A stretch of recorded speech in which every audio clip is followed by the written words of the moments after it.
Hello, Scorpio, Sun, Moon Rising, and Venus signs. Kamusta kayo? Sana po nasa mabuti kayong kalagayan. Welcome back po sa Star Tarot. At kung bago kayo rito, welcome din po kayo. Please subscribe, like, share my videos, and leave me a comment kung nakaresonate kayo. Thank you. So, we have woods. Be like the woods, calm, soothing, mysterious, and full of life. Ayan. So, parang kailangan mo muna ngayon na kumalma. Kailangan mo muna, there's a need for you to soothe your soul. Yung ganon. Okay? So, kalma muna. Alright? Baka napapagod na kayo ng sobra. Maybe nai-stress na kayo ng sobra, no? O pwedeng merong ganap na ganyan sa buhay ninyo, kaya yan ang panawagan sa inyo. We also have cleanse, wash your weary spirit clean, and take a walk in the wooded glades. Ayan, so parang um, parang purification, no? Detoxification, yun ang kailangan ninyo sigurong gawin ngayon sa buhay nyo. Sa sarili ninyo. Kasi po pwede, no? Parang decluttering din ito. Pero maybe baka you are very confused sa ngayon, maaaring hindi ka ngayon makapag-isip ng mabuti, desisyon, maaaring meron din kayong desisyon na kailangan gawin.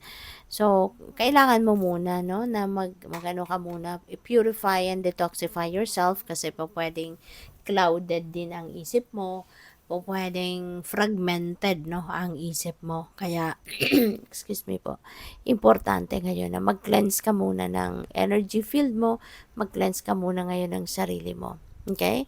Para magkaroon ka ng linaw, magkaroon ng clarity. Alright? So we also have music. There is a melody to be heard in the deepest parts of the woods if only we listen. Alright? So this could be listening to your intuition. Okay? Maari ng iba sa inyo has been praying also for signs, for enlightenment, and ayan, inaanyayahan ka na ng universe na makinig, no? Makinig ka sa iyong intuition, listen to your inner voice, listen to your gut feel, kasi nandiyan na pinadala na sa iyo yung guidance, no, na kailangan mo. We also have wish. Make a wish with a dandelion in the wind. Wow.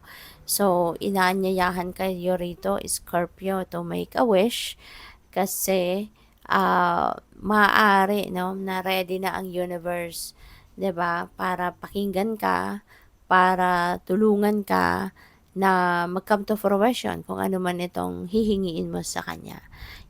So make a wish.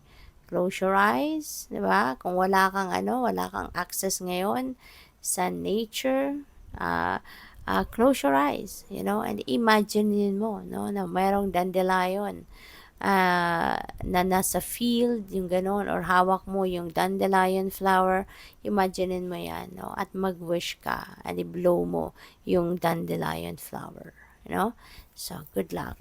So, tingnan natin kung ano pa ang mga messages para sa'yo. And by the way, thank you for subscribing, no, to my channel. And if you haven't subscribed yet, subscribe na po kayo. And also, maraming salamat din for not skipping the ads.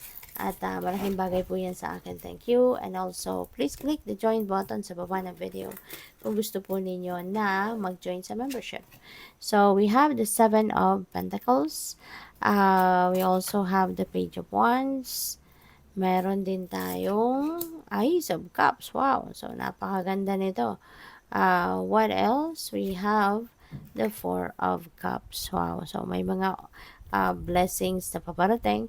So, si 7 of Cups, ito parang naghihintay ka. No? Naghihintay ka dito na mag-come to fruition kung ano man yung mga ano man itong mga pinagkaabalahan mo, mga pinagsikapan mo in the past. So, kung ano man itong tinanim mo, kumbaga, no, you have planted seeds in the past and now, nakikita mo na it's growing, nakikita mo na it's bearing fruit, at naghihintay ka na lang dito, no, ng time for you to harvest. Okay? You're waiting for the harvest time, pero at least aware ka na hindi pa to ready, no, to harvest. So, nakangiti yung lalaki dahil maaring natutuwa siya sa nakikita niya na nagbunga, 'Diba? Ang kanyang mga itinanim. Although, hindi pa to ready for harvest, but may pag-asa, 'di ba? May pag-asa siya na makamit niya kung ano man yung gusto niya rito, kung ano man ang goal niya, no, makakamit niya. Kaya kumbaga nasa waiting game, no, si Scorpio sa ngayon. So we have Page of Wands. There are exciting news coming your way. Meron ditong mga balitang paparating, and that could be related to offers na po pwedeng ano to, related sa trabaho or career or business opportunity na alam mo yun, na pwedeng pagkakitaan ito, you know. And maaari, no, na related ito sa inyong passion. Siguro finally, kung ano man ito, magagawa na ninyo ngayon kung ano ang inyong passion, 'di ba? Magagawa mo na tong career, 'di ba? Pwedeng ganoon.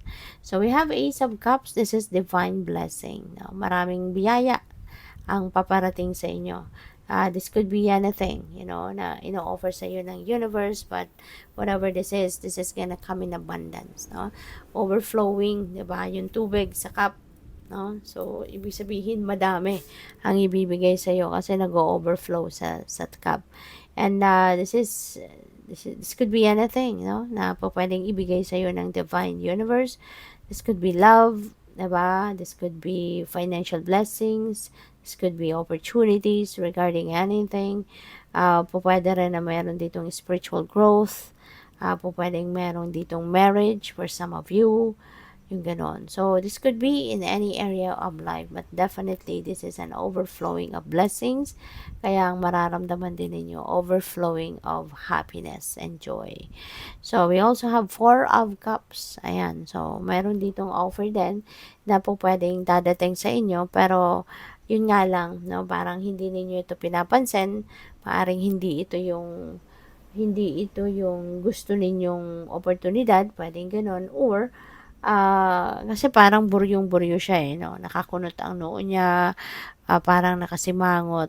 So, this could be, baka off timing, no, para sa'yo. Kasi parang nabubuisit ka sa ngayon, baka meron kang naging kaaway, meron kang dissatisfaction, meron kang frustration, kaya siya namang dating ng opportunity na to. So, this is a heads up para sa'yo, Scorpio. Napansinin mo yan? Okay, pansinin mo yan because that is a divine blessing. That's divine blessing. So, ibig sabihin nito, it's divine timing. Diba? It's the right time for you to receive that blessing. Okay? So, good luck sa'yo. Thank you for watching. Love and light. Namaste.